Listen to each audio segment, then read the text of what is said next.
Cleveland, and then Saturday against New York. So we'll go ahead and get right into it, right? Uh, it's gonna be the Charlotte Hornets team. Obviously, the big name right here, LaMelo Ball. It's gonna be super fun seeing us play against him. I cannot wait to see what Dejounte is gonna do tonight because honestly, uh, my brother Chris has been saying this a lot, but my brother Chris has been saying this a lot, but like, playing against these teams that have a lot of media coverage is going to be really good for us because these are the games that we got to show out. These are the games that we have to show that we are that we need to be put on the map. That they can't just not talk about us. We've been talking about the Bleacher Report stuff, and this last week there's been hardly anything for us. They didn't talk about they didn't talk about DeJounte's game winner against Golden State, but they want to talk about Steph's crazy layup. And don't get me wrong, that layup was crazy. But it's still the fact that, like, all right, come on guys, can y'all please talk about the San Antonio Spurs once, and they finally gave us our our mention whenever we were blowing out the Hawks, but that's about it. So it's like, uh, this is another game that we're gonna be looking forward to because we need to make a statement. Honestly, we gotta beat this solid little team. Like, I mean, coming into this year, I don't think anybody was really expecting them to do this well. And obviously at the beginning of the year too, because LaMelo was struggling, like they weren't exactly looking too hot out there.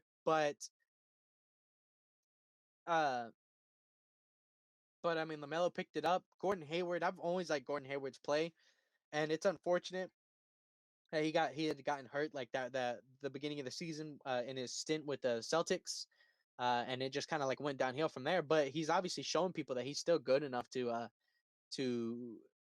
like even though he did get a little overpaid by Charlotte, like he's still showing that he's good. Like it's the same thing. It's the same thing as I was saying. Charlotte's a bigger market than us, but it's not. It's still not the Lakers. It's still not the Clippers. They're not the biggest free agent destination. So to get a guy like Gordon Hayward on your team, it helps. It helps a lot. And so this team's gonna be really fun to look at, to watch. I've been a fan of Miles Bridges.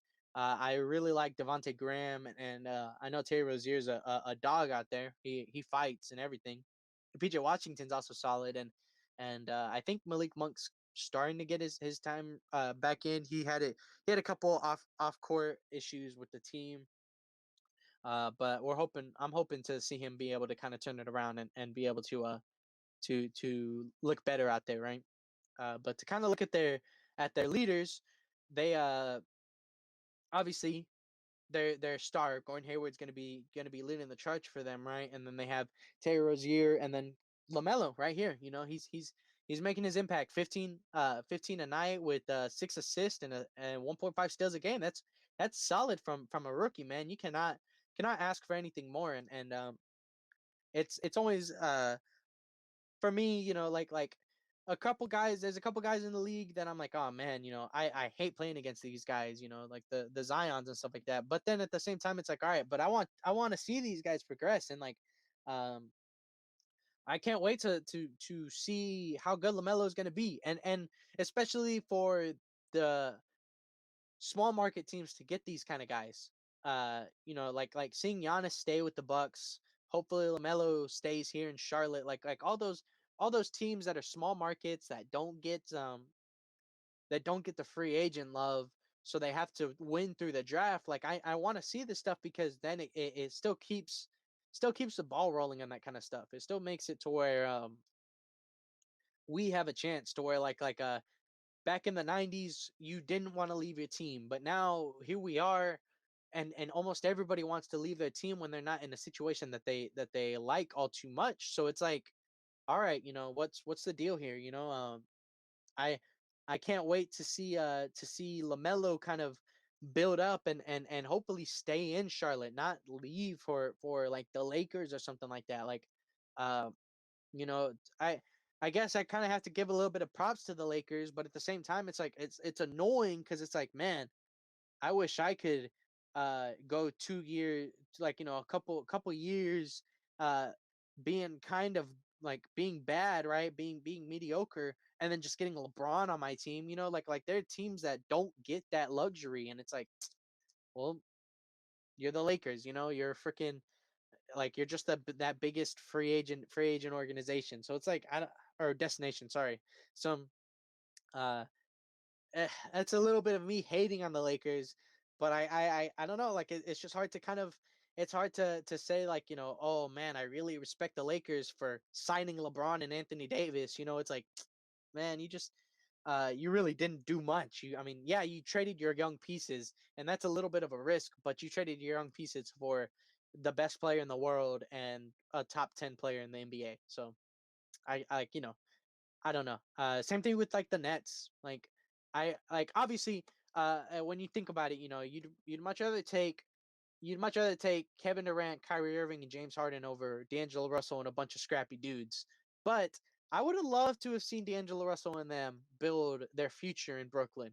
Like because I don't know, I just don't like. I mean, becoming a free agent destination, stuff like that. Like it's annoying, and it all revolves around like those like the things between like should the players be loyal, should the organizations be loyal, because in both of those instances the players weren't loyal, or at least like in the Brooklyn Nets instant, like obviously KD leaving Golden State, nobody really cared for that, but like and same thing with Kyrie leaving Boston, right? But it's still just the fact of like the organization wasn't super loyal to their young players, and they traded all of them to get three superstars. um and then I guess just like obviously there's a couple of those things where it's like LeBron leaving the Cavs back in 09 or 2010. I'm still too young for that stuff to remember it, but LeBron leaving the Cavs the first time, right, to go to the Heat, like I can understand people like I can understand him not wanting to be in that garbage situation, but he left his team to go to a super team, and so it's just like a bunch of those like back and forths kind of thing, and for me to see LaMelo be in a situation like this, to where now he just needs to build his career, build his legacy in Charlotte, I'd love it. I want Charlotte to be good, and I want them to. They need to become a better organization, a better ran organization, um, under the goat Michael Jordan, in my opinion, right? But they need to become they need to become a better organization so that they can build around LaMelo, because he's their future right now, and that's just about it. I want to see him succeed. I want to see them succeed, but not against us. We better beat them tonight against we better beat them. We have very well a good arsenal to be able to hold down LaMelo and be able to beat everybody on this team. I'd like to say that DeMar is probably a little bit of a better player than Gordon Hayward is. I feel like our roster in total is a better team than them, and I think that we'll be able to kind of hopefully we'll be able to just kind of come in tonight and get our work done so that we can kind of look forward into this week, into this rodeo road trip, right? Because it's gonna be a tough week, or it's gonna like it's in my opinion, the competition might not be tough, but it's still gonna be a tough week because we're gonna be on the road this entire time, this week and going into next week, right? So it's like, all right, let's see what our guys are gonna do. Chris, this is me kind of getting into what Chris was saying, right? Like, of us not having. He told us the other day that like we don't have we don't play good on back to backs, like we don't, and it's clear to see that like we don't, and so to not have our back to back this week, or to have a back to back this week while being on the road, that's gonna be tough, and we're gonna have to see what we can do. Like it's gonna be it's gonna be a very crazy week for us, because it's like, all right, even though this competition isn't bad, we are known to playing down to our competition. We are known that like the second we get into this into this back to back, like it's not gonna be pretty for us. So or it could be fine, but there's a chance that it blows up in our face against Cleveland on Wednesday. Like that's what I want to get to. So, uh, either way, we'll kind of finish this. I'll finish this preview to just say that like we could probably beat these guys, hold down LaMelo, keep Gordon Hayward from doing his thing, and I think we'll be fine. If LaMelo can't involve the offense, uh, it'll be a little bit better. I know Devontae Graham is a solid little backup point guard for them, but I think our overall talent will be able to kind of beat their talent, you know. Uh, but just to kind of take a look at their lineups real quick, just to see this is saying that they're running 3 guards tonight, but I don't know about all that. I know for the most part they didn't give LaMelo the starting job, and I guess Terry Rozier and Devontae Graham were starting for them. And then on this side, for the 4 games, they put Devontae Graham on the backup. But who were they running instead?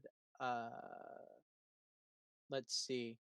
That's PJ Washington. So maybe PJ Washington's not playing tonight. Maybe he's out. Definitely. We'll see later tonight and stuff like that. But if they if they um if they don't have PJ Washington, then we're going to be a whole lot bigger than him. Lonnie. Keldon should run all over this team because Cody Zeller is cool, but he's not. He's Cody Zeller at the end of the day, and I think we'll be able to we'll be able to handle these guys. So it's just kind of what this projected starting lineup is for today, I guess. But we'll see. I think we'll have a fun game against these guys. I didn't talk too much about Miles Bridges either, and he's a solid little player too. I like Miles Bridges. I like PJ Washington. I like all these young guys on the team. I've always liked Scary Terry ever since his stint in Boston, and so it's like I can't wait to see us match up against these guys. But we should be able to come out with the win. So going into our next game, it'll be Tuesday.